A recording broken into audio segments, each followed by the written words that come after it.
Welcome to సరైన TV. ముందుగా headlines చూద్దాం. ఆక్వా రైతుల సమస్యలు పరిష్కరిస్తామని సీఎం చంద్రబాబు హామీ. నీటి కాలుష్య సమస్యలపై చర్యలు తీసుకుంటామన్న సీఎం. ధవళేశ్వరం నుంచి స్వచ్ఛమైన నీటి సరఫరా ప్రణాళిక.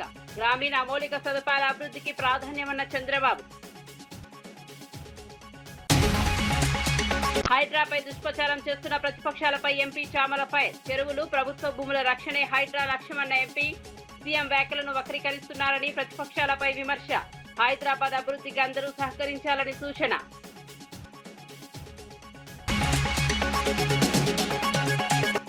పోలీసుల బకాయిలపై ప్రభుత్వాన్ని నిలదీసిన పేర్ని నాని.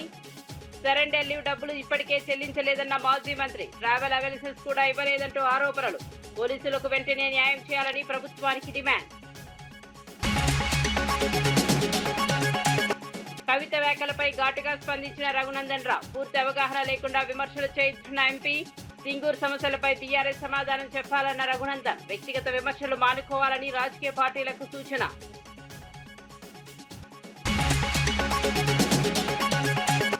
రాహుల్ ప్రధాని కాలేరన్న వ్యాఖ్యలపై విహెచ్ పై. ప్రజలు కోరితే రాహుల్ ప్రధాని అవుతారన్న హనుమంతరావు. కులగణలపై కేంద్రం సమాధానం చెప్పాలన్న విహెచ్. సామాజిక న్యాయం కోసం కాంగ్రెస్ పోరాటం కొనసాగుతుందన్న నేత. పశ్చిమ గోదావరి జిల్లా సిద్ధాంతం గ్రామంలో నిర్వహించిన మీ భూమి మీ హక్కు కార్యక్రమంలో ముఖ్యమంత్రి చంద్రబాబు నాయుడు పాల్గొన్నారు. ఈ సందర్భంగా ఆక్వా రైతుల సమస్యలను ప్రభుత్వం పరిష్కరిస్తుందని హామీ ఇచ్చారు. నీటి కాలుష్యం కారణంగా రైతులు ఎదుర్కొంటున్న ఇబ్బందులను గుర్తించి చర్యలు తీసుకుంటామని తెలిపారు. ధవళేశ్వరం బ్యారేజ్ నుంచి స్వచ్ఛమైన తాగునీరు అందించేందుకు ప్రణాళికలు సిద్ధం చేస్తున్నామని చెప్పారు. జిల్లాలోని ప్రధాన రహదారులను సిమెంట్ రోడ్లుగా అభివృద్ధి చేయనున్నట్లు వెల్లడించారు. గ్రామీణ ప్రాంతాల మౌలిక వస్తువుల అభివృద్ధికి ప్రభుత్వం ప్రత్యేక ప్రాధాన్యమిస్తోందన్నారు. రైతుల సంక్షేమం, మౌలిక సదుపాయాల కల్పన, జీవన ప్రమాణాల మెరుగుదల లక్ష్యంగా ముందుకు సాగుతున్నామని ముఖ్యమంత్రి పేర్కొన్నారు. ఇంపోర్ట్ చేయకుండా పోవడం, ఇంకో పక్క ఇక్కడ ఉత్పత్తి చేసి చేపలకు ఆహారంలో కలిపి చిన్న చేపల్ని ఎక్స్పోర్ట్ చేయడం, దీనివల్ల ఫీడ్ రేట్ కూడా పెరిగింది. అందుకే నేను మొన్న మంత్రికి చెప్పాం ఈ సమస్య పరిష్కారం చేయమని. తొందరలోనే సమస్య పరిష్కారం చేస్తారని ఆశిస్తున్నా. ఇంకో పక్క కలెక్టర్ గారు ఉన్నారు, నాగవాణి గారు. ఈ జిల్లాలో పండించే అక్వా మీరు చూస్తే చేపల్లో ఏది కూడా వేస్ట్ కాదు. ఎముకల దగ్గర నుంచి ప్రోటీన్ తీయచ్చు. చేప దీంట్లో నుంచి మనం ఏదైతే డ్రైన్స్ లో ఇస్తున్నామో అందులో నుంచి న్యూట్రాసిటికల్ వాల్యూస్ ఉన్నాయి, ఫార్మాసిటికల్ వాల్యూలు ఉన్నాయి. అనేక రకాలైనటువంటి ఔషధాలు తయారు చేసుకునే అవకాశం ఉంది. ఇలాంటివన్నీ కూడా ఎగ్జామిన్ చేస్తున్నాం. రాబోయే రోజుల్లో ఈ జిల్లా పొల్యూషన్ కంట్రోల్ కావాలి. నాకు ఒక ఆవేదన ఉండేది, ఇక్కడ నీళ్లు ఎక్కడ చూసినా ఉంటాయి, తాగడానికి మాత్రం నీళ్లు లేవు. అందుకే ధవళేశ్వరం నుంచి నీళ్లు తీసుకొచ్చి స్వచ్ఛమైన నీరు మీకు ఇచ్చే బాధ్యత ఈ ప్రభుత్వానిది. రోడ్లు కూడా ఒక సమస్య. మీ అన్ని కూడా నల్లరేగడి నెలలు, వర్షం ఎక్కువ, రోడ్డు వేస్తే గుంతలు పడతానే ఉంటాయి. అందుకే ఒక వినూత్నంగా ఆలోచిస్తున్నాం. వీలైతే ప్రధానమైన R&B రోడ్లన్నీ వెస్ట్ గోదావరి జిల్లా మొత్తం, మాగాణి ప్రాంతం మొత్తం సిమెంట్ రోడ్లు వేయగలిగితే నా జీవితంలో ఎంతో ఆనందం ఉంటుంది. దానికి కూడా ఒక హోంవర్క్ చేసి తొందరలోనే ముందుకు వస్తాం. హైడ్రా సంస్థ పనితీరుపై వస్తున్న విమర్శలకు పరిశ్రమల శాఖ మంత్రి శ్రీధర్ బాబు సమాధానం ఇచ్చారు. హైడ్రా కేవలం చెరువులు, కుంటలు, ప్రభుత్వ భూములను రక్షించడానికి పనిచేస్తోందని స్పష్టం చేశారు. ప్రజలు హైడ్రా చర్యలు స్వాగతిస్తుంటే బీఆర్ఎస్ నాయకులు ఎందుకు ఆందోళన చెందుతున్నారో చెప్పాలని ప్రశ్నించారు.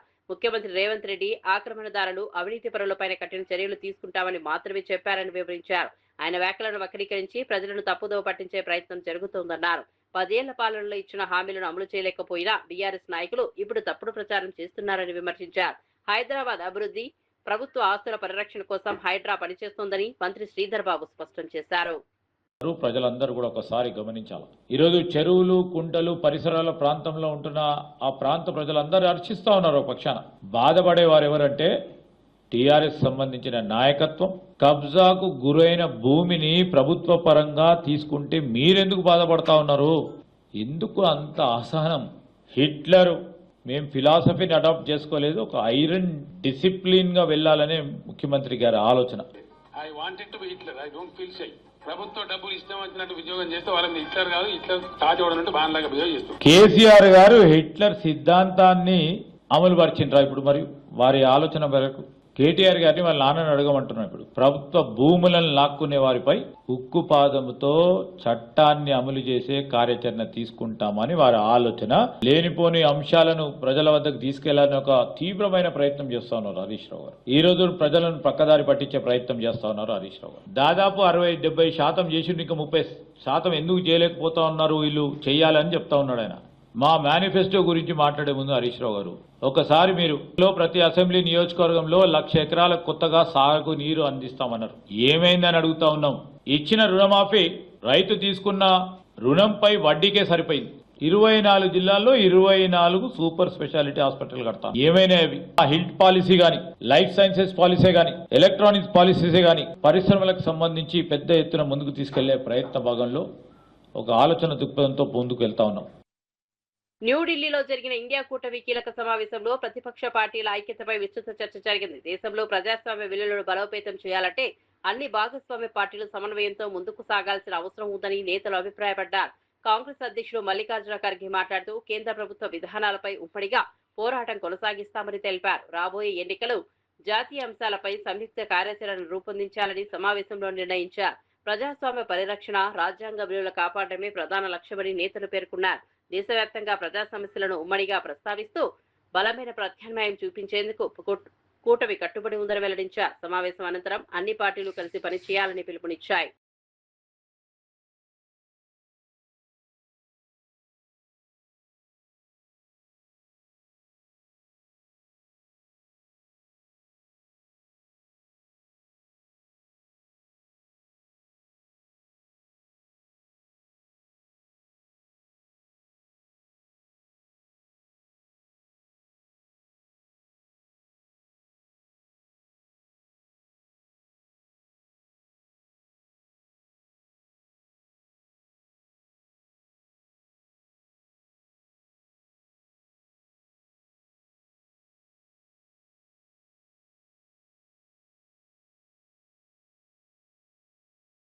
సోషల్ మీడియాలో పోస్టులు చేసిన వారిపై కేసులు నమోదు చేయడాన్ని బీఆర్ఎస్ నాయకుడు కృషాంక్ తీవ్రంగా తప్పుపట్టారు. ముఖ్యమంత్రి చేసిన వ్యాఖ్యలను ప్రజలకు చూపించినందుకే కేసులు పెడుతున్నారని ఆరోపించారు. ప్రజాస్వామ్యంలో ప్రశ్నించే హక్కు ప్రతి పౌరుడికి ఉంటుందని అన్నారు. సోషల్ మీడియా వేదికగా అభిప్రాయాలు వ్యక్తం చేసిన వారిని లక్ష్యంగా చేసుకోవడం సరైంది కాదన్నారు. విమర్శలను ఎదుర్కొనే ధైర్యం ప్రభుత్వానికి ఉండాలని సూచించారు. ప్రశ్నిస్తే కేసులు, నిలదీస్తే అరెస్టులు అనే పరిస్థితి ప్రజాస్వామ్యానికి మంచిది కాదన్నారు. ప్రజల గొంతుకును అణిచివేసే ప్రయత్నాలు ఎప్పటికీ విజయవంతం కావని పేర్కొన్నారు. ప్రజాస్వామ్య విలువలను కాపాడేందుకు తమ పోరాటం కొనసాగుతుందని కృషాంక్ తెలిపారు. రేవంత్ రెడ్డి గారు ఇక్కడ ఉన్న తెలంగాణ ప్రజల మీద, పేద ప్రజల మీద ఇల్లు కూల్చివేతలు చేస్తూ దాన్ని చాలా గొప్పగా హిట్లర్ తనకు స్ఫూర్తి అని మాట్లాడడం, చరిత్రలో తన మూలాలే లేని పరిస్థితి. అసోంటి నాయకుడు, అసోంటి నాజీ నాయకుడు ఒక కాంగ్రెస్ ముఖ్యమంత్రికి స్ఫూర్తి అంట. ఇవాళ దాన్ని ప్రశ్నించినందుకు, దాన్ని ట్వీట్ చేసినందుకు ఇగోండి ఆదివారం నాడు కూడా పోలీసులు దేనికి పనిచేస్తుర్రబ్బా అంటే కేసులు వేయడానికి పనిచేస్తున్నారు. ఇవాళ దీంట్లో ఏమని అంటారు, the video uses provocative language అంట. ఆ వీడియోలో మాట్లాడిన లాంగ్వేజ్ ఎవరిది? ఆ వీడియోలో మాట్లాడింది రేవంత్ రెడ్డి గారు అయితే మా మీద కేసు వేయడం ఏంది? వేయాల్సింది రేవంత్ రెడ్డి గారి మీద కదా. ఇంకా దారుణం ఏంటంటే దాని మీద సెక్షన్లు ఇంటెన్షనల్ ఇన్సల్ట్ అంట. ఇంటెన్షనల్ ఇన్సల్ట్ అని రేవంత్ రెడ్డి గారు అడాల్ఫ్ హిట్లర్ అని చెప్పి దేశాన్ని, రాష్ట్రాన్ని అవమానిస్తున్నారు, తెలంగాణ రాష్ట్రాన్ని అవమానిస్తున్నారు. మా మీద కాదు ఇన్సల్ట్ వేయాల్సింది, రేవంత్ రెడ్డి గారి మీద ఇన్సల్ట్ సెక్షన్స్ వేయాలి. ఇంకా దారుణం ఏంటంటే ఇందులో చివరి లైన్ ఏమని రాస్తారంటే, ఎస్పీ ఐపీఎస్ హర్షవర్ధన్ గారు cyber crime department, cyber security bureau అని ఒకటి ఏర్పాటు చేశారు. ఇది సైబర్ క్రైమ్ కాదు, ఇది సైబర్ డ్యామేజ్ కంట్రోల్ బ్యూరో లాగా నడుస్తున్నది. ఇది cyber damage control. Revanth Reddy గారు చేసే వ్యాఖ్యలను ఎవరు కూడా రాష్ట్రంలో ప్రశ్నించొద్దు అని, అది మీడియా వాళ్ళైనా. ముఖ్యమంత్రి రేవంత్ రెడ్డి వ్యవహార శైలిపై బీఆర్ఎస్ నాయకుడు వై సతీష్ రెడ్డి ఘాటు వ్యాఖ్యలు చేశారు. ప్రజాస్వామ్యానికి విరుద్ధంగా వ్యవహరిస్తున్నారని ఆరోపించారు. ప్రజల అభిప్రాయాలను అణిచివేసే ధోరణి మంచిది కాదన్నారు. అధికారంలో ఉన్న వారు విమర్శలను స్వీకరించాల్సిందే, కానీ భిన్నాభిప్రాయాలను అణిచివేయకూడదని సూచించారు. రాష్ట్రంలో రాజకీయ వాతావరణం ఆందోళనకరంగా మారుతోందని పేర్కొన్నారు. ప్రజాస్వామ్య వ్యవస్థలో ప్రతి ఒక్కరికి అభిప్రాయ స్వేచ్ఛ ఉండాలని అన్నారు. ప్రభుత్వం తన వైఖరిని మార్చుకుని ప్రజల సమస్యలపై దృష్టి పెట్టాలని సూచించారు. ప్రజల తీర్పే అంతిమమని, అధికార అహంకారం ఎప్పటికీ నిలవదని సతీష్ రెడ్డి పేర్కొన్నారు. లేకుండా ఒక ముఖ్యమంత్రి సాడిస్టిక్ ప్లెజర్తోని మొన్న ఇంటర్వ్యూలో ఏం చెప్తాడు, నా డిమాలిషన్స్ ఇరాక్తో మీరు కంపేర్ చేసుకోండి అంటాడు. ఏ ముఖ్యమంత్రి అన్నా సిగ్గున్న ముఖ్యమంత్రి ఇట్లా మాట్లాడతాడా? ఆయన పాలిస్తున్న రాష్ట్రంలో పేద ప్రజల ఇల్లులు కూలగొట్టి, వెలుగుమట్లలో ఇల్లులు కూలగొట్టి, వాటిని మేము ఇరాన్ యుద్ధంలో ఎట్లయితే ఇల్లులు కూలగొట్టిరో అమెరికా వాళ్ళు, అట్లనే ఇక్కడ వెలుగుమట్లలో రేవంత్ రెడ్డి పాలనలో రేవంత్ రెడ్డి బుల్డోజర్లు అట్లా కూలగొట్టిరని ఆ వీడియోలు మేము బయట పెడితే దాన్ని గొప్పగా ఆయన దేశమంతా తెలిసే విధంగా ఆయనే చెప్పుకుంటున్నాడు, ఇరాన్తో కంపేర్ చేసుకోండి నా కూల్చివేతలను అని. అంటే ఇంత సిగ్గు లేకుండా నేనే హిట్లర్ అని చెప్పుకుంటున్నావు కదా. ఆనాడు జర్మనీలో చచ్చిపోయిన హిట్లర్ ఈరోజు తెలంగాణలో పుట్టిండు, తెలంగాణని పాలిస్తున్నాడు. తెలంగాణ హిట్లర్ రేవంత్ రెడ్డి. నిజంగా సిగ్గుంటే నువ్వే మాట్లాడినావు. గీ పోస్ట్ పెట్టినాం, ఏమన్నాం మేము, నువ్వు హిట్లర్ స్ఫూర్తి అన్నావు. అవును, నువ్వే హిట్లర్ స్ఫూర్తి, హిట్లర్ రేవంత్ రెడ్డి అని ఈ పోస్టులు పెట్టినాం. దీని మీద కేసులు పెట్టారు. ఇగో మళ్ళీ చెప్తున్నాం, నువ్వు హిట్లర్ రేవంత్ రెడ్డి. పాఠశాలల సంఖ్యను 27,000 నుంచి 4,000కే పరిమితం చేస్తామన్న ముఖ్యమంత్రి రేవంత్ రెడ్డి వ్యాఖ్యలపై టీఆర్ఎస్ అధినేత్రి కల్వకుంట్ల కవిత తీవ్రంగా స్పందించారు. ఈ నిర్ణయం విద్యా వ్యవస్థపై ప్రభుత్వ వైఖరిని స్పష్టంగా చూపిస్తోందని విమర్శించారు. పేదలు, గ్రామీణ ప్రాంతాలు విద్యార్థులు, ముఖ్యంగా బాలికలకు విద్యను దూరం చేసే విధానాలు అమలు చేస్తున్నారని ఆరోపించారు. ప్రభుత్వ పాఠశాలలు తగ్గించడం వల్ల లక్షలాది మంది విద్యార్థుల భవిష్యత్తు ప్రమాదంలో పడుతుందని అన్నారు. విద్యను హక్కుగా కాకుండా భారంగా చూస్తున్నారని విమర్శించారు. ప్రభుత్వ విద్యను బలోపేతం చేయాల్సిన సమయంలో పాఠశాలలను తగ్గించే ఆలోచన చేయడం సరైంది కాదన్నారు. విద్యారంగాన్ని కాపాడేందుకు ప్రజలంతా అప్రమత్తంగా ఉండాలని కవిత పిలుపునిచ్చారు. పెట్టే పరిస్థితి వస్తుంది. అన్నిటికన్నా ఎక్కువ ఏమవుతుందంటే ఆడపిల్లల చదువు మాత్రం విపరీతమైన దెబ్బ పడుతుంది. ముఖ్యమంత్రి గారు నేను హిట్లర్ అని చెప్పుకుంటున్నాడు. మీరు హిట్లరే, కానీ హిట్లర్ కన్నా ఎక్కువ మీరు తాలిబాన్. ఎందుకంటే తాలిబాన్లు కూడా కేవలం ఆడపిల్లల చదువు మీద రిస్ట్రిక్షన్స్ పెట్టి వాళ్ళు చదువుకోకుండా చేసారు. ముఖ్యమంత్రి గారే విద్యాశాఖ మంత్రి అయితే విద్యాశాఖ ఏదో వెలుగుతుంది అని చెప్పి అందరు భావించారు.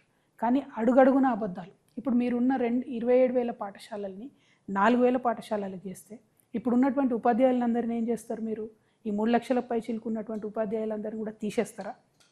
4,000 పాఠశాలలో అడ్జస్ట్ చేస్తారా? లేకపోతే వివిధ గవర్నమెంట్ డిపార్ట్మెంట్లకు పంపిస్తారా? మీ విధానం ఏందనేటటువంటిది క్లారిటీ లేకుండా పెద్ద పెద్ద అనౌన్స్మెంట్లు మీరు పక్క రాష్ట్రానికి పోయి చేయడం వల్ల మన రాష్ట్రం పరువు పోతుంది తప్పితే ఇంకొకటి జరగడం లేదు. ఇంకొక విషయం, విద్యాశాఖ అనేటటువంటిది సంపూర్ణంగా అస్తవ్యస్తంగా తయారైపోయింది. ఒక సర్కస్ నడిచినట్టు నడుపుతూ ఉన్నారు ముఖ్యమంత్రి గారు. కంప్లీట్గా ముఖ్యమంత్రి గారికి ఆ శాఖ మీద పట్టుకోల్పోయిందని చెప్పడానికి గురుకులాల్లో ఇప్పటికీ కూడా పిట్టల్లాగా రాలిపోతున్నటువంటి పిల్లలు, వారి ప్రాణాలే నిదర్శనం. 100 మందిపై చిలుకు చచ్చిపోయినా కూడా కనీసం ముఖ్యమంత్రి గారికి ఒక గురుకులం పోవడానికి కానీ గురుకులాల్ని రివ్యూ చేయడానికి కానీ టైం లేవు. కేజీబీవీ టీచర్స్ పాపం 10+2 చెప్తారు. వాళ్ళు సమ్మె చేస్తే కనీసం వాళ్ళ సమ్మెకాలం జీతం ఇచ్చేయాలన్నటువంటి సంస్కారం కూడా లేకుండా ఈ ప్రభుత్వం వ్యవహరించడం అన్నది చాలా దారుణం. ఇక ఇంటర్మీడియట్ ఇంకొక పెద్ద జోక్. ముఖ్యమంత్రి గారు రివ్యూ చేసి రేపటి నుంచి ఇంటర్ బోర్డు ఉండదని చెప్తారు. ఈయన రివ్యూ చేసిన 2 రోజులకే ఇంటర్మీడియట్ బోర్డు వాళ్ళు ఇంటర్మీడియట్ నుంచి అఫిలియేషన్ ఇస్తాం, అప్లికేషన్ పెట్టుకోండి అంటే కోకొల్లలుగా ప్రైవేట్ వాళ్ళు అఫిలియేషన్ పెట్టుకుంటారు. ఈ 2 గొడవలు అవుతున్నటువంటి సందర్భంలో మళ్ళీ ఒక స్టేట్మెంట్ వస్తుంది, లేదు ఈ సంవత్సరం ఇంటర్మీడియట్ బోర్డు కొనసాగుతుంది, నెక్స్ట్ ఇయర్ 10+2 విధానం వస్తుంది అని చెప్పి. ఆ గొడవ అవుతుంటే ఇప్పటి వరకు ఇవాళ స్కూల్స్ స్టార్ట్ అయ్యి intermediate colleges, junior colleges start అయ్యి 7-8 డేస్ అవుతుంది. June 1st స్టార్ట్ అయినాయి. ఇప్పటి వరకు కూడా ప్రభుత్వ ఇంటర్మీడియట్ జూనియర్ కాలేజీలకు కూడా అఫిలియేషన్ ఇవ్వలేదు. అంటే అఫిలియేషన్ లేకుండా ఈ రాష్ట్రంలో ప్రైవేటు ప్రభుత్వ జూనియర్ కాలేజీలు ఫంక్షనింగ్ స్టార్ట్ చేసినాయి. అంటే ఇది ఏం వ్యవస్థ అసలు? ఎందుకోసం వచ్చింది ఇటువంటి వ్యవస్థ? ఇంత కన్ఫ్యూజన్ ఎందుకు? అంటే ప్రైవేట్ కాలేజ్ వాళ్ళకు డైరెక్ట్గా ఫీజులు పెంచుకునేటటువంటి ఒక విధానాన్ని మీరు ఓపెన్ చేస్తున్నారు. G.O. 7ని తక్షణమే రద్దు చేయాలి. ఖచ్చితంగా ఫీ రీఎంబర్స్మెంట్ కూడా మీరు ఇమీడియట్గా ఇంప్లిమెంట్ చేయాలి. ఇవన్నీ ఒక ఎత్తు అయితే మేము పేరెంట్స్ తరఫున అనేక రోజుల నుంచి అడుగుతున్నాం. జూన్ మాసం వస్తుంది, జూన్ లోపల మీరు ఫీ నియంత్రణ చట్టం తీసుకురండి. ఎందుకంటే ప్రైవేట్ పాఠశాలలు 50% నుంచి మొదలు పెడితే 150% వరకు కూడా ఫీజులు పెంచినటువంటి పరిస్థితి కనపడతా ఉన్నది. హైదరాబాద్ మహానగరంలో అయితే మరీ అస్తవ్యస్తంగా ఉందని అడిగితే ఇంతవరకు కూడా ప్రభుత్వం ఫీ నియంత్రణ చట్టం మీద కనీసం డిస్కషన్ కూడా చేయలేదు. అంటే ఈ సంవత్సరం కూడా ఫీజు నియంత్రణ చట్టం లేకపోతే లక్షలాది మంది పేరెంట్స్ మీద విపరీతమైన బర్డెన్ పడుతుంది. నేను ముఖ్యమంత్రి గారిని మళ్ళీ చివరిసారిగా ఒకటే అడుగుతా ఉన్నాను. ఫస్ట్ గురుకులాలను పట్టించుకోండి, 2 ప్రభుత్వ పాఠశాలలను మూసేసేటటువంటి ప్రయత్నాన్ని మానుకోండి, ఫీజు రియంబర్స్మెంట్ డబ్బుల్ని ఇమ్మీడియట్గా రిలీజ్ చేయండి, జూనియర్ కాలేజెస్ అఫిలియేషన్ చేయండి, డిగ్రీ కాలేజ్లో సిలబస్లో ఉన్నటువంటి కన్ఫ్యూజన్ని దూరం చేయండి. అన్నిటికన్నా మించి ఫీజు నియంత్రణ చట్టాన్ని తక్షణమే ఈ మాసంలో 15వ తారీఖు లోపల స్కూల్స్ రిలీజ్ అవుతున్నాయి కాబట్టి, ఓపెన్ అవుతూ ఉన్నాయి కాబట్టి అంత లోపల చట్టం తీసుకురండి. ఇవన్నీ చేయకుండా విద్యను నాశనం చేసేటటువంటి ప్రయత్నాల్ని మానుకోండి. విద్యను నాశనం చేస్తే భవిష్యత్ తరం తెలంగాణ దెబ్బతింటదనే విషయాన్ని చిత్తశుద్ధితో గమనించాలి. Thank you. బీహార్లో జరిగిన రోడ్డు ప్రమాద బాధితులకు ఆంధ్రప్రదేశ్ ప్రభుత్వం యుద్ధ ప్రాతిపదికన సహాయక చర్యలు చేపట్టింది. సీఎం ఆదేశాల మేరకు సీఎంఓ ఢిల్లీ, ఆంధ్ర భవన్, బీహార్ అధికారుల సమన్వయంతో సహాయక కార్యక్రమాలు కొనసాగుతున్నాయని మంత్రి ఆనం రామనారాయణ రెడ్డి తెలిపారు. మృతదేహాల తరలింపునకు ప్రత్యేక విమానం ఏర్పాట్లు చేసినట్లు వెల్లడించారు. క్షతగాత్రులకు మెరుగైన వైద్య సేవలు అందేలా చర్యలు తీసుకుంటున్నామని చెప్పారు. బాధిత కుటుంబాలకు ప్రభుత్వం అన్ని విధాలా అండగా నిలుస్తుందని భరోసా ఇచ్చారు. అవసరమైన అన్ని సహాయ సహకారాలు అందించేందుకు ప్రత్యేక బృందాలు పనిచేస్తున్నాయని పేర్కొన్నారు. బాధితుల సంక్షేమం విషయంలో ప్రభుత్వం అప్రమత్తంగా వ్యవహరిస్తోందని మంత్రి తెలిపారు. ఈ యాత్రికుల బస్సు సంగం, ఆత్మకూరు మండలాల నుంచి యాత్రికులు బయలుదేరి వారణాసికి వెళ్తూ ఉన్నారు. వారణాసికి వెళ్ళేప్పుడు బీహార్ రాష్ట్రంలో ఔరంగాబాద్కి దగ్గరగా ఒక 7 కిలోమీటర్ల దూరంలో లారీతో కొల్యూషన్ అవడం వల్ల ఒక ఘోర ప్రమాదం జరిగింది. ఈ ఘోర ప్రమాద సంఘటనలో 3 చనిపోయినట్లు, 15 మంది యాత్రికులు గాయపడి ఆసుపత్రిలో చికిత్స పొందుతున్నట్లు మాకు సమాచారం. దాదాపుగా పొద్దున 5ంటికే నాకు సమాచారం రావడం జరిగింది. వచ్చిన వెంటనే జిల్లా కలెక్టర్ గారు, నెల్లూరు జిల్లా కలెక్టర్ గారు అయిన హిమాంశు శుక్లా గారికి, ముఖ్యమంత్రి గారి కార్యాలయంలోని ప్రద్యుమ్న్ కుమార్ గారికి, ఆంధ్రప్రదేశ్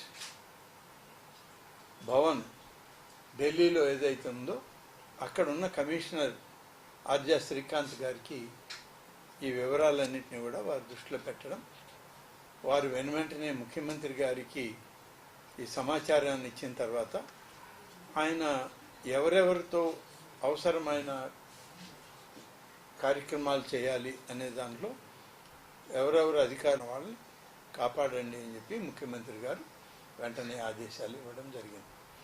ఆ తర్వాత మన అధికారులు బీహార్ అధికారులతో మాట్లాడడం, బీహార్లో ఉన్నటువంటి మన రాష్ట్రానికి సంబంధించిన తెలుగు అధికారులతో కూడా వెంటనే స్పందించి వాళ్ళకి చెప్పిన వెంటనే వాళ్ళు కూడా దీని మీద స్పందించడం జరిగింది.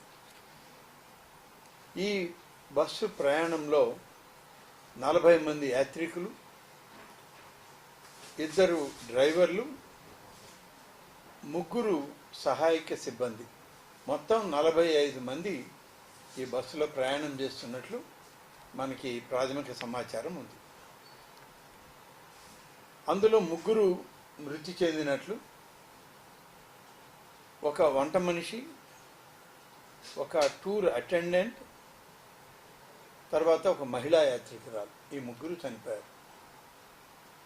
15 మంది యాత్రికులు అక్కడ గయా దగ్గర ఉన్నటువంటి అనుగ్రహ Narayana Magadh medical college and హాస్పిటల్లో వాళ్ళు ఇప్పుడు చికిత్స పొందుతూ ఉన్నారు.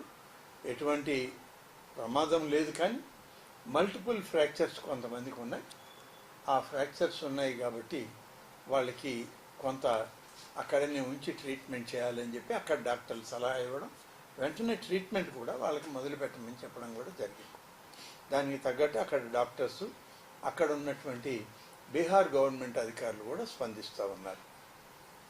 వారి ఆరోగ్యం నిలకడగా ఉంది, కానీ ఫ్రాక్చర్స్, కొన్ని ఇంజరీస్ ఉండడం వల్ల హాస్పిటల్లో అడ్మిట్ చేశామని కూడా వాళ్ళు చెప్పారు. 23 మంది యాత్రికులు ప్రమాద స్థలానికి దగ్గరలోనే కొంత ఉన్నారు. అలాగే ఇది ఔరంగాబాదు నగరానికి 7 కిలోమీటర్ల దూరంలోనే ఉంది. తక్షణ సహాయం, వసతి, ఆహారం ఇవన్నీ కల్పించాలని చెప్పి అక్కడ తెలుగు అధికారులను కోరాం.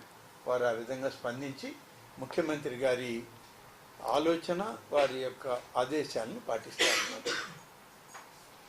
ఏపీ భవన్లో కంట్రోల్ రూమ్ పెట్టడం జరిగింది. గాయపడిన యాత్రికులు, వారి కుటుంబ సభ్యులు మరియు స్థానిక అధికారులతో నిరంతరం అక్కడ సమన్వయం చేసుకోవడం కూడా జరుగుతుంది. ఈ విధంగా చేస్తూ ఈరోజు ప్రభుత్వం కూడా దీనికి ఒక నెల్లూరు జిల్లా కలెక్టర్ గారు రాహుల్ గాంధీ దేశ ప్రధాని కాలేరంటూ కేంద్ర మంత్రి కిషన్ రెడ్డి చేసిన వ్యాఖ్యలను మాజీ ఎంపీ వి హనుమంతరావు తీవ్రంగా ఖండించారు. ప్రజలు ఓట్లు వేస్తే రాహుల్ గాంధీ తప్పకుండా ప్రధాని అవుతారని స్పష్టం చేశారు. కిషన్ రెడ్డి జ్యోతిష్యాలు చెప్పడం మానేసి ప్రజా సమస్యలపై దృష్టి పెట్టాలని సూచించారు. దేశంలో బీసీలకు జరుగుతున్న అన్యాయంపై కేంద్ర ప్రభుత్వం సమాధానం చెప్పాలని డిమాండ్ చేశారు. సుప్రీంకోర్టు సూచించినప్పటికీ కులగర నిర్వహించకపోవడం అన్యాయమన్నారు. బీసీల ఓట్లతో గెలిచి వారి సమస్యలను పట్టించుకోకపోవడం సరికాదని విమర్శించారు. రాబోయే ఎన్నికల్లో ప్రజలు తగిన బుద్ధి చెబుతారని హెచ్చరించారు. కాంగ్రెస్ పార్టీ సామాజిక న్యాయం కోసం పోరాటం కొనసాగిస్తుందని విహెచ్ పేర్కొన్నారు. వచ్చే ఎన్నికల్లో నువ్వు ఎట్లా గెలుస్తావు మేము కూడా చూస్తాం. ప్రతి బీసీ వాళ్ళకు చెప్తాం, అరే ఎట్టి పరిస్థితుల్లో ఈసారి సికింద్రాబాద్ సీటులో కిషన్ రెడ్డిని గెలవకుండా చూడడానికి పూర్తి ప్రయత్నం చేస్తాం. అంతేకాదు ఇవాళ నేను చెప్తున్నా, రాహుల్ గాంధీ గారు ఎప్పుడైతే కన్యాకుమారి నుంచి కశ్మీర్ వరకు మ్యారథాన్ పాదయాత్ర చేసి 4500 కిలోమీటర్లు తిరిగిన తర్వాత ఆయనకు ఒక ఆలోచన వచ్చింది, నేను ఇంతవరకు ఎస్సీ ఎస్టీలకి అన్యాయం అనుకున్నా, కానీ ఇవాళ ఎవరికి అందరికంటే ఎక్కువ బీసీలకు అన్యాయం జరుగుతుందని ఆయన అన్నాడు. We come to the power, will conduct caste wise census, జిత్నా హిస్సేదారి ఉత్తి భాగీదారి అన్నాడు. మేము ఓట్లేసే మిషన్ల మారా బాబు. ఇవాళ ఇక్కడ జరిగింది లోకల్ బాడీ ఎన్నికలు జరిగితే 52% సర్పంచులు గెలిచారు, చైర్మన్లు వైస్ చైర్మన్లు అయినరు. మరి బీసీల గురించి నువ్వు మాట్లాడవే? పోలీసులకు రావాల్సిన బకాయిల చెల్లింపుల విషయంలో మాజీ మంత్రి పేర్ని నాని కూటమి ప్రభుత్వంపై విమర్శలు గుప్పించారు. 6 సరెండర్ లీవుల డబ్బులు ఇప్పటికే చెల్లించలేవని ఆరోపించారు. సంపద సృష్టిస్తామని చెప్పిన ప్రభుత్వం పోలీసులను మాత్రమే విపరీతంగా వినియోగించుకుంటోందన్నారు. సీఎం చంద్రబాబు హోంమంత్రి కార్యక్రమాల్లో పోలీసులే భద్రతా బాధ్యతలు నిర్వర్తిస్తున్నప్పటికీ వారికి రావాల్సిన ప్రయోజనాలు అందడం లేదని విమర్శించారు. 2024లో ప్రభుత్వం ఏర్పడినప్పటి నుంచి ట్రావెల్స్ అలవెన్స్ కూడా ఇవ్వలేదన్నారు. లా అండ్ ఆర్డర్ నిర్వహణలో కీలక పాత్ర పోషిస్తున్న పోలీసులకు న్యాయం చేయాలని డిమాండ్ చేశారు. పెండింగ్ బకాయిలను వెంటనే విడుదల చేయాలని ప్రభుత్వాన్ని కోరారు. స్టైల్గా మాత్రం ఊరికే కాళ్ళు కదుపుతా ఉంటే అది వెళ్ళిపోతూ ఉంటుంది. చూసేవాడికి మాత్రం వీళ్ళు తొక్కేస్తున్నారు, ఎమ్మ తొక్కుడు తొక్కుతున్నారు అనుకుంటారు. ఆ బ్యాటరీ సైకిల్ చుట్టూ మొత్తం సైకిళ్ళు వేసుకుని తొక్కేది ఎవడా అంటే పోలీసులు, చుట్టూ పోలీసులే. ఆవిడకు 12 సైకిళ్ళు పోలీసులు, ఇతనికి ఒక 50 సైకిళ్ళు పోలీసులు, మొత్తం పోలీసులు. మీరు సైకిల్ మీద షూటింగ్ చేసుకుంటా కూడా ఈ పోలీసులు కావాలి, కానీ వాళ్ళకి ఇవ్వాల్సిన నిమిత్తం వాళ్ళకి ఇవ్వరు. ట్రావెల్ అలవెన్స్ టీఏలు 2024 నుంచి మీరు ప్రమాణ స్వీకారం చేసిన దగ్గర నుంచి ఇవాళ దాకా టీఏ నయా పైసా పోలీసులకు ఇచ్చారు ఎవరికన్నా? ఏ పోలీస్ కానిస్టేబుల్స్కైనా టీఏ మీరు ఇచ్చారా ఇంతవరకు? లా అండ్ ఆర్డర్లో పనిచేస్తే నెలకు 1500 రూపాయలు అంటే దాదాపుగా 36,000 సంవత్సరానికి. ముఖ్యమంత్రి రేవంత్ రెడ్డి చేసిన వ్యాఖ్యలపై బీఆర్ఎస్ నాయకుడు జగన్ తీవ్ర స్థాయిలో విమర్శలు గుప్పించారు. ప్రపంచ చరిత్రలో కోట్లాది మంది ప్రాణాలు తీసిన హిట్లర్ గా స్ఫూర్తిగా చెప్పడం ప్రమాదకరమని అన్నారు. ప్రజాస్వామ్య వ్యవస్థలో ఇలాంటి వ్యాఖ్యలు ఆందోళన కలిగిస్తున్నాయని పేర్కొన్నారు. తెలంగాణ ప్రజల హక్కులు, స్వచ్ఛలపై ముప్పు ఏర్పడే పరిస్థితులు కనిపిస్తున్నాయని ఆరోపించారు. అధికారంలో ఉన్నవారు బాధ్యతాయుతంగా మాట్లాడాలని సూచించారు. ప్రజల విశ్వాసాన్ని కాపాడాల్సిన నాయకులు వివాదాస్పద వ్యాఖ్యలకు దూరంగా ఉండాలన్నారు. రాష్ట్ర భవిష్యత్తు కోసం ప్రజలు అప్రమత్తంగా ఉండాల్సిన అవసరం ఉందని తెలిపారు. ప్రజాస్వామ్య విలువలను కాపాడేందుకు బీఆర్ఎస్ పోరాటం కొనసాగిస్తుందని పేర్కొన్నారు. హతమార్చినటువంటి హంతకుడు ఎవరైనా ఉన్నారంటే అది అడాల్ఫ్ హిట్లర్ మాత్రమే. జర్మనీలో ఉన్నటువంటి లక్షలాది మంది వికలాంగులని పట్టుకొచ్చి గ్యాస్ ఛాంబర్లలో వాళ్ళందరినీ కూడా బంధించి 100/100 గ్యాస్ ఛాంబర్లలో కూడా బంధించి సైనైడ్ గ్యాస్ని విడుదల చేసి లక్షలాది మంది వికలాంగులను చంపిండు. రాక్షసుడు, మానవజాతి చరిత్రలో చూడనటువంటి రాక్షసుడు అడాల్ఫ్ హిట్లర్. అట్లాంటి హిట్లర్ ఈరోజు మన రాష్ట్ర ముఖ్యమంత్రి రేవంత్ రెడ్డి గారికి స్ఫూర్తి అని ఆయన పబ్లిక్గా స్టేట్మెంట్ ఇస్తూ ఉన్నాడంటే మన తెలంగాణ ప్రజలు ఎంత ప్రమాదకరమైన పరిస్థితుల్లో ఉన్నారనేది ఈరోజు రాష్ట్ర ప్రజలందరూ కూడా చర్చించుకుంటున్నటువంటి పరిస్థితి చూస్తూ ఉన్నాం. ఈరోజు హామీలను నిలబెట్టుకోలేనటువంటి పరిస్థితులలో, గ్యారంటీలను అమలు చేయలేనటువంటి పరిస్థితులలో ఈరోజు ప్రజలను బెదిరించేటువంటి ఇట్లాంటి పరిస్థితులను కల్పించే సంగారెడ్డిలో మీడియా సమావేశం నిర్వహించిన ఎంపీ రఘునందన్ రావు కవిత వ్యాఖ్యలపై తీవ్రంగా స్పందించారు. పూర్తి అవగాహన లేకుండా విమర్శలు చేయడం తగదన్నారు.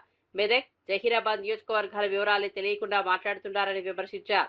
సింగూరు నీటి సమస్యలపై గతంలో బీఆర్ఎస్ ప్రభుత్వం ఏం చేసిందో చెప్పాలని ప్రశ్నించారు. 10 ఏళ్ల అధికారంలో ఉన్నప్పటికీ ప్రజలకు ఉపయోగపడే అభివృద్ధి కార్యక్రమాలు చేపట్టలేదని ఆరోపించారు. కుటుంబ రాజకీయాల ద్వారా పదవులు పొందిన వారు ప్రజలకు రీతులు చెప్పడం సరికాదన్నారు. బీఆర్ఎస్ పార్టీ భవిష్యత్తుపై ప్రజల్లో నమ్మకం లేదని పేర్కొన్నారు. తెలంగాణ అభివృద్ధికి కాంగ్రెస్, బీజేపీ కలిసి పనిచేయాలని సూచించారు. రాజకీయ లబ్ధి కోసం వ్యక్తిగత విమర్శలు మానుకోవాలని రఘునందన్ రావు హితవు పలికారు. ఏం చేసిండు మీరు? ఆయన ఒక్కరోజైనా సంగారెడ్డి జిల్లా పరిషత్ మీటింగ్ వచ్చిండా? ఒక్కరోజైనా మెదక్ జిల్లా పరిషత్ మీటింగ్ వచ్చిండా? దుబ్బాకకు ఒక ఆడియో ఆఫీస్ ఇచ్చిరా? పటాన్ చెరువుకు ఒక ఆడియో ఆఫీస్ ఇచ్చిరా? రామాయణపేటకు ఒక ఆడియో ఆఫీస్ ఇచ్చిరా? ఏం చేసిరు మీరు? మీ కుటుంబం బాగుపడేందుకు, మీ సొంత ఆస్తులు పెంచుకోవడం కోసం మీరు ప్యాలెస్లు కట్టుకోవడానికి పనిచేసిరు తప్ప మేమంతా ఒళ్ళు ఉన్నం చేసుకొని తెచ్చినాం తెలంగాణ. కాబట్టి కవిత గారు ఎవడో ఏదో రాసిస్తే జహీరాబాద్ కు బుల్లెట్ ట్రైన్ రాకపోతే రఘునందన్ ఎందుకు మాట్లాడతలేడు? నేను జహీరాబాద్ ఎంపీ కాదు, అయినా మెంబర్ ఆఫ్ పార్లమెంట్ గా నువ్వు తీసుకురా. మొదటి డిపిఆర్ లో జహీరాబాద్ కు బుల్లెట్ ట్రైన్ ఉందని మాట్లాడినావు కదా అబద్ధాలు. నువ్వు తీసుకురా కాగితం, బుల్లెట్ ట్రైన్ నేను మంజూరు చేసుకొస్తా. ఎన్నడన్నా భారత ప్రభుత్వం జహీరాబాద్ కు బుల్లెట్ ట్రైన్ ఇస్తానని ఎవరైనా ప్రకటించిన ప్రకటన ఉంటే తీసుకురా, తప్పకుండా జహీరాబాద్ కు బుల్లెట్ ట్రైన్ రఘునందన్ రావు తెస్తాడు. ఏది పడితే అది మాట్లాడి వ్యక్తుల వ్యక్తిత్వాన్ని హననం చేసేటువంటి కార్యక్రమం పెట్టి నోరున్నది కదా, ఏది పడితే అది మాట్లాడదాం. హైదరాబాద్ లో ముంపు ప్రమాదాలు, అక్రమ కబ్జాల నుంచి రక్షించడానికే ముఖ్యమంత్రి రేవంత్ రెడ్డి హైడ్రా సంస్థను ఏర్పాటు చేశారని కాంగ్రెస్ ఎంపీ చామల కిరణ్ కుమార్ రెడ్డి స్పష్టం చేశారు. ప్రతిపక్షాలు ఉద్దేశపూర్వకంగా తప్పుడు ప్రచారం చేస్తున్నాయని విమర్శించారు. సీఎం వ్యాఖ్యలను వక్రీకరించి ప్రజలను తప్పుదోవ పట్టించే ప్రయత్నం జరుగుతోందన్నారు. హైడ్రా లక్ష్యం చెరువులు, కుంటలు, ప్రభుత్వ భూములను రక్షించడమేనని తెలిపారు. అభివృద్ధి కార్యక్రమాలను రాజకీయ రంగు పొలమరడం సరికాదన్నారు. హైదరాబాద్ భవిష్యత్తును దృష్టిలో పెట్టుకుని ప్రభుత్వం కఠిన నిర్ణయాలు తీసుకుంటోందని చెప్పారు. నగర అభివృద్ధి కోసం ప్రతిపక్షాలు కూడా సహకరించాలని సూచించారు. ప్రజా ప్రయోజనాల కోసం పనిచేస్తున్న సంస్థలపై అనవసర విమర్శలు మానుకోవాలని చామల పేర్కొన్నారు. బీజేపీలను మీరే అంటారు, పుట్టినప్పటి నుంచి మెట్టినప్పటికీ ఏదో ఒకటి చేయాలి కదా. ఒక సామాన్య కుటుంబం నుంచి మిమ్మల్ని తెలంగాణ ప్రజలు ఈ స్థాయికి తెచ్చిర్రు. మీరు ఏ పార్టీలో పుట్టిరు, ఏ పార్టీలో పోయేది అనేది సమాజానికి సంబంధం లేదు. మీరు ఏ పార్టీలో పుట్టినా, ఏ పార్టీలో పోయినా ఈ మధ్యన మీకు వచ్చే అధికారం ఇచ్చినటువంటి ప్రజల కోసం ఏం చేసిర్రు? ఈ తెలంగాణలో 10 సంవత్సరాలలో కేసీఆర్ దోచుకపోతుంటే ఢిల్లీలో కూర్చొని నిమ్మకు నీరెత్తినట్టు ఎందుకు? మీ మీద ఏం ప్రెజర్ ఉంది? ఇవాళ మిమ్మల్ని కాంగ్రెస్ పార్టీకి అడ్రస్ ఉందా, అడ్రస్ లేదా అనేది తెలంగాణ ప్రజలు చేసినటువంటి ఓటింగ్ వల్లనే ఈరోజు ముఖ్యమంత్రి అయ్యారు రేవంత్ రెడ్డి గారు. ఈరోజు మీరు కూడా బీజేపీ పార్టీలో గతంలో మరిన్ని అప్డేట్స్ కోసం చూస్తూనే ఉండండి.